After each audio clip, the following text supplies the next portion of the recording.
What's going on, good people? It's your main man, Joe Fleetwood, the hustler, and welcome to the Joe Fleetwood podcast.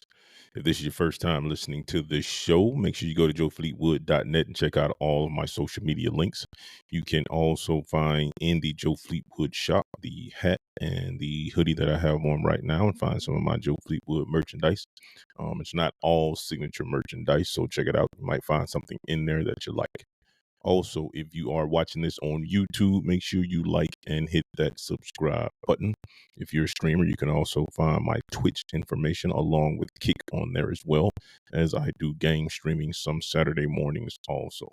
But you can always go to joefleetwood.net and get all that information. I'll let you know when I'm online streaming. Now, in today's show, one of the big things that has been in the news here lately has been the murder trial of Young Dolph. For those of you who are not familiar with Young Dolph, he is a Memphis rapper who was doing his thing, most notably known for a lot of the collaboration songs that he did. But he's straight out of Memphis, Tennessee. Young Dolph was killed November 17th, 2021. Now, one of the biggest turn of events in this case is the fact that the one of the murder suspects, Cornelius Smith, said that he was hired by Big Juke in order to put the hit out on Young Dolph. Basically, he put $50,000 a $50,000 hit out on Young Dolph, and apparently Cornelius Smith was one of the trigger man. So let me take you back. Like I said, November, it was 2021 when Young Dolph was assassinated. He was going inside a cookie store inside one of the shopping centers in Orange Mound, and while inside with his little brother, uh, Cornelius Smith and Justin Johnson pulled up in a white Mercedes Benz.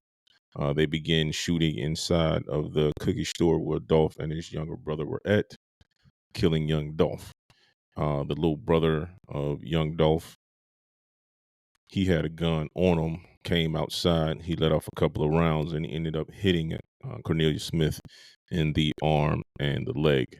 Young Dolph later on passed away. He succumbed to the injuries that he received from the gunshot wounds. So that was in 2021 when all of that happened. Fast forward to January 13th, 2024, is when Big Juke passed away. He was also assassinated in Memphis, Tennessee, outside of a restaurant. Now, the district attorney of Memphis said that Johnson had invited Big Juke and Govan, who's another suspect who was considered to be the mastermind inside of the actual assassination of Young Dolph, that in order for them to get signed to CMG, which is Cocaine Music Group, which is Yo Gotti and Big Juke's record label, the rival label that was, um, you know, Young Dolph's was Paper Route Empire. And if you're a fan of Young Dolph, you know everything with Young Dolph was always get the paper, get the, you know what I'm saying, get the money, get to the money. So it's not officially publicly stated that they believe Big Juke's death was connected to Young Dolph or the original hit that was put out supposedly by Big Juke. They have made no arrest in the killing of Big Juke. So this case has got a lot of twists and turns in it. So like I said, the suspects in the murder trial are Cornelius Smith, Justin Johnson. Those were the two that were seen at the restaurant. And if you haven't seen the actual video of the incident, I'll link it inside the description and you can go check it out. I'm not a huge fan of posting stuff like that on my personal platform, but I have no problem with showing you guys the links so you can go out there and take a look at it for your own self. Cornelius Smith, Justin Johnson, and Hernandez Govan. And like I said, Govan was supposed to be the mastermind behind the whole thing. Big Juke had actually invited Govan and Smith out to Atlanta, and it was there that the supposed contract was made and saying that, hey, Big Juke saying that, hey, this needed to happen. Right now, it's all speculation, no evidence outside of Cornelius Smith saying that he was there and this is how it happened. So Justin Johnson's attorney is Luke Evans. Now, Luke Evans says that, hey, because, when you look at the footage and you see what the suspect is wearing, I don't know what Luke is on, but this very statement leads me to believe that he is not a very good attorney. The photo of him wearing clothes like the person in the video does not mean he is the same person. That's the only argument you have in open arguments when Cornelius Smith's lawyer says, hey, this is this is who these individuals are, and that's the best that you come up with. You didn't come up with an alibi of where he might have been that contradicts Cornelius Smith's statement. You can't come up with nothing but that statement. That's the best you got. Hey, I'm sorry to tell you, Mr. Johnson, but you going down, my boy. Hey, you going down because there's a strong belief and possibility that you were the one that was in that video. But also, your lawyer ain't trying. Ain't no way my man trying. Ain't no way he putting effort. If those are the kind of statements he making in open arguments, fam, you done. You done. Yeah. So now it is said that like I said, the hit was supposed to be for $50,000. During Cornelius Smith's testimony, he said he only received $800 prior to his arrest. And then he said later on, Big Juke paid the $50,000 to Cornelius Smith's attorney. Well, that ain't nothing because your attorney gonna eat that all up. Them 50 G's is gone. Now, I can say this, and by no means am I condoning what Cornelius Smith did, because it was heinous. So when asked, what was going on during that time frame, Cornelius Smith said that, hey, I was just trying to get some money. Later on, he was like, I didn't even know who Dolph was.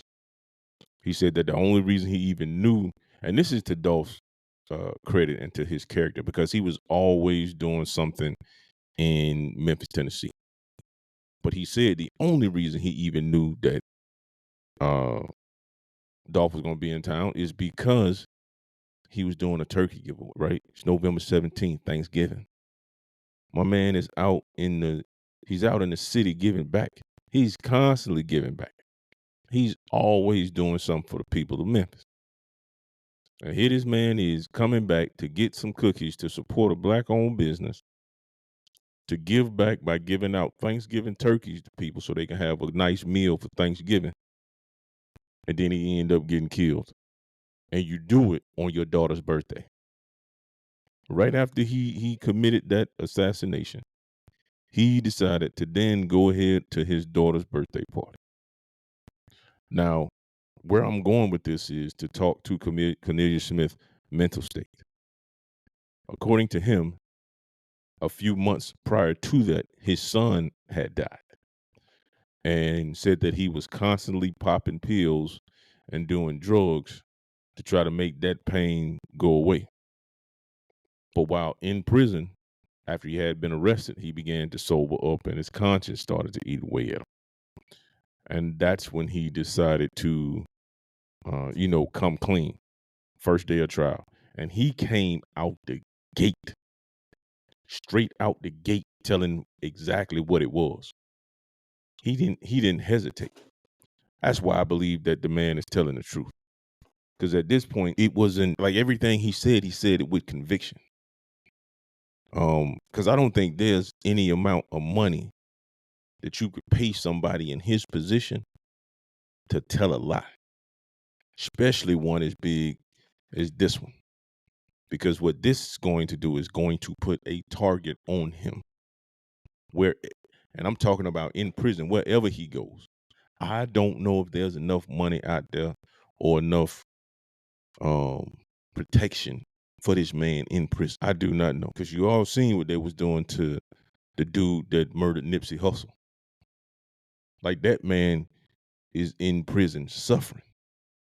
Like they putting all kind of things on them. And I see the same for Cornelius. They may show him a little bit of leniency because he came forward, he told the truth, he didn't drag it out. You know what I'm saying? But yeah, there's a lot to be seen with this case. But let's take it a step further, man. I want to talk to the mothers and fathers out here. Like, get your kids out these streets, man. Get them out. Life is not a video game. You take a couple shots, you not coming back. You not coming back. You can hear stories of people like Tupac getting shot 5 times, surviving. You know, Pac getting shot. Yeah, like I said, Pac getting shot 5 times, surviving. 50 getting hit 9 times and surviving. Hey, that ain't common. That ain't the natural outcome at all. That's not. Sit down somewhere. Go find a way to make some money. Because I don't know where the heightened emotional sensitivity that these young men have in their lives, that they don't understand that murder, drugs, and war ain't good for business at all. You can't make no money in these kind of situations. You got 2 options. You got death or jail. I don't get it. And don't get me wrong, I'm a huge fan of rap. And as much as I want to blame the music industry behind the type of, music that is pushed, we also have to take accountability for what goes on within our culture. As bad as I want to blame, because they are the mechanism in which the music is distributed through the people. And because they have the money to do so, they only want you to make a specific type of music. Now, back in the day, you had music that provided a well-rounded situation, right? And I talked about this in a previous podcast where you can have NWA, you can have Poor Righteous Teachers, you can have Leaders of the New School, and you can have Spice One. You know what I mean? You had balance. You had balance. You know what I mean? Queen Latifah had her movement. You had Yo-Yo on the West Coast, and I'm using East and West Coast just to let you know that there was a balance in the music. You know what I mean? You had them cats out in the Bay Area. Who was out there? E40, Too Short. You had some conscious rappers out there, Della Folk and Homo Sapien. Who else? Them cats who sang, who had the song 93 Till Infinity. Souls of Mischief. You know what I'm saying? Far Side. You had that balance on every coast. But now in the music business, all the music sounds the same. It's about scamming, conning, dope using, dope dealing, and murder. That's it. That's all the music consists of. And sex. That's it. You can barely find rappers who do music of substance outside of the big 3. And it's always, contrary to, Kendrick stands. It ain't the big 3, it's just big me. I get it.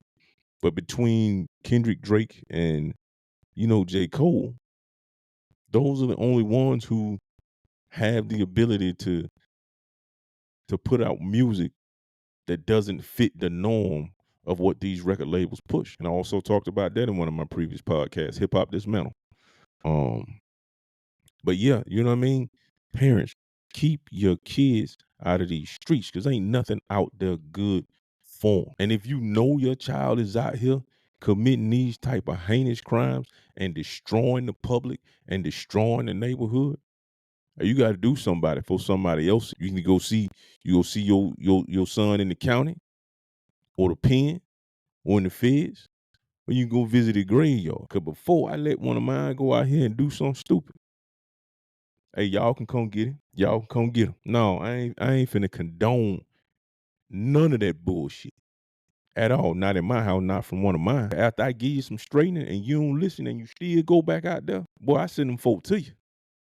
Hey, go on, get him up out of here. Yeah, get him up out of here. I don't care, not one of mine. I ain't finna come see you in no cemetery. Ain't no way. That's the last thing a parent should have to worry about is burying one of their own kids before they go. A parent should never see that. Even if a child died of natural causes, it ain't nothing you can do about it. or even if it's just a accident.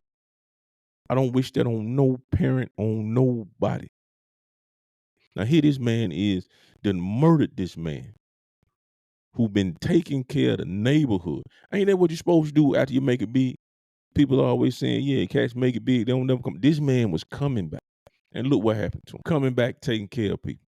So what we talking about? Ego, cocaine music group, you know what I'm saying, versus Paper Route Empire. Both of y'all representing Memphis. And the world, you mean to tell me that these two movements could not come together to support Memphis? And even if they didn't come together, it's still a win for Memphis. It's a win. You got two talented artists who are doing something for their own hood, putting it on. That's just crazy to me, folks. That's crazy, right? So what's the next move? Because here's what I would like to know, man, and I want y'all to do me a favor. Whether in the comments, if you're watching this on YouTube, and I put my email in this if you listen to this on Spotify, Amazon, or iHeartRadio, or wherever you consume your podcast, on Apple Podcasts or whatever, email me, joe@joefleetwood.net, because I don't want to sit back and wait for something to happen or for somebody else to do something.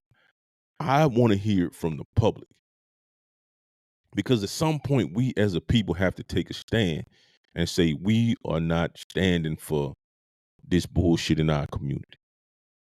Like, it can't go on. These gangs out here killing our children, and I'm talking about babies in some cases. They out here destroying our people. We can't even have a decent place to live without these young cats tearing it up. Like, ain't somebody got to do something. So I want to know from you all, what is it do you think that we can do as a community?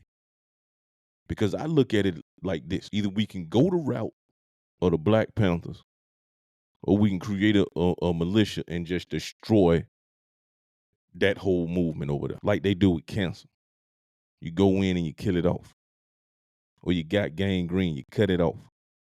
Just wipe it out. And I don't think that's the answer, because there's some people in there who are just lost, who need guidance. Some cats out there really do. And they being led astray. They being taken advantage of. They ain't got nobody at home. Obviously, they need somebody to care about. But that's something that I genuinely want to know and try to figure out. We got to do better, man. Last week, did a podcast on the Puffy situation. So let's kind of dive back into that. We can consider this a kind of an update to it. And I don't know how true this is. And last week it was reported that the second plea deal that Puffy entered was not plea deal, but bond package. And I'm still confused on that as well, because like you can, when you look at these cases, especially this one with Puffy, there is some bias there with this bond, because the bond package that he put in was, I felt, extremely reasonable. And if you didn't hear it on the last show, I'll tell you on this one. $50 million was his bond package. He knew he was going to have some legal troubles. He paid off his $48 million mansion in Miami. Paid it completely off. He gave up his U.S. passport. Gave up his mom's passport. He also put up his mom's house. Both of those properties paid off. He was also willing to sell his jet. Said the jet hadn't sold yet, but when it sold, he was even willing to put the cash up from the sale of the jet also. And the district attorney said, hey, we don't feel that that's sufficient enough. And the judge agreed. And the reason that the judge said is that he is a flight risk. Where he going? Everything he has is tied up. He even offered to wear a GPS monitoring device. So where the man going? And the other thing they said is that he could intimidate key witnesses. I'm not. I can see that being a possibility, but I don't see that happening. You know what I mean? Especially with everything that he got going on. Because if I'm one of the witnesses, bro, Puffy, you call me or have somebody call me, I'm recording everything. That would be probably one of the dumbest moves that he could do, is contact somebody and try to intimidate. Because now you're just giving them evidence. You're just adding fuel to the fire of your case. Nothing about that move makes sense. You know what I mean? And then I'm pretty sure that they would track any and everyone coming and going outside of his house. So I didn't understand that. Now, recently there has been a post on social media about Puffy being offered a plea deal by the feds. Now, I don't know how true this is, but it's also reported on Media Takeout that the feds are offering him a 1-year deal in order to um, give evidence on any other celebrities that were involved in these freak offs and any other parties and wrongdoings um, involved in this case. Like I said, I don't know how true that is, but one of the things I will say that I find quite well, I don't even want to call it ironic, but it goes along with the thought process that I had. Now, I just recently saw this from 50 Cent. Now, I said in the podcast last week when I was talking about Puffy, is that, hey, none of this started happening until Puffy sued the beverage company. When that happened, that's when all of this started to happen. Because you got to think there were two other moguls who sued beverage companies. Jay-Z sued Bacardi, got a huge payout, crushed him. They tried to give him a low valuation of his shares. He said, all right, you're going to have to show me the inventory and you're going to have to show me the numbers. Do an audit. When it came out, they actually indeed tried to lowball him. Boom, he hit him for a huge lick, 40 plus million, I think it was, or whatever. 50 Cent sued his. And I don't know if it was I don't think it was the Branson line, but he had two, actually three liquor companies. He was with Branson, Le Chimie Duar, and F and Vodka. And I don't know which one of the three that it was. I don't think it was Branson Cognac because he's still pushing Branson Cognac to this day. Matter of fact, he did his thing, the Texas Takeover last week or week before that. So I know he's still pushing Branson. But he did say in an interview that it wasn't until that point that he started making the guys who own the liquor company uncomfortable. That's when it started happening. And then also he let it be known that the liquor business is not regulated like any other business. So when it comes to doing business with these liquor brands and all this, it's kind of like the wild, wild west. You know what I mean? So they don't have as much scrutiny or not as scrutinized as much as other businesses that you would find yourself in, especially because and I think one of the reasons is that there are so many competitors in the beverage market. You know what I mean? It's wild out there. And then on top of that, it's not grossly negligent, so to speak. You know what I mean? Um you don't have a monopoly on the business, like I said, because it's grossly overpopulated. There are all kinds of brands out there. I don't even know if it's FDA regulated. So I don't even know who even deals with the alcoholic side, the alcoholic beverage side of things. So just based off of that little, and I'm just going based off a little tidbit that I heard from 50 Cent's interview talking about, dealing with beverage companies and how they operate. So yeah, I think there's a lot of truth to that, but I think by him saying that, it's going to start to put eyes on these liquor companies. You know what I mean? If it comes to light that they had anything to do with it, I think you're gonna start seeing more and more liquor companies try to streamline the way they do business, try to be up and up. Because after and this is partly because Jay-Z is not active on social media. The news outlets did all of the press releases when it came to acknowledging that Bacardi had to pay a huge sum to Jay-Z for falsely valuating his shares. Now, with 50, of course, the news outlets gonna get a hold of it, and 50 gonna just do you in when it comes to his social media, because he either gonna hit you, he can hit you from either side, either Instagram, Twitter, especially his Instagram. Like his Instagram is a news outlet itself. You know what I mean? The last place you want to end up is on 50 Cent Instagram, man. Last place you want to be. So, yeah, man. So to kind of wrap things up, continue to take a look at this Young Dolph trial, man. I will post updates on my Instagram, my TikTok. I haven't been actually active on either or, except for to drop information surrounding my podcast, but I'm going to try to be a lot more personal on my platforms.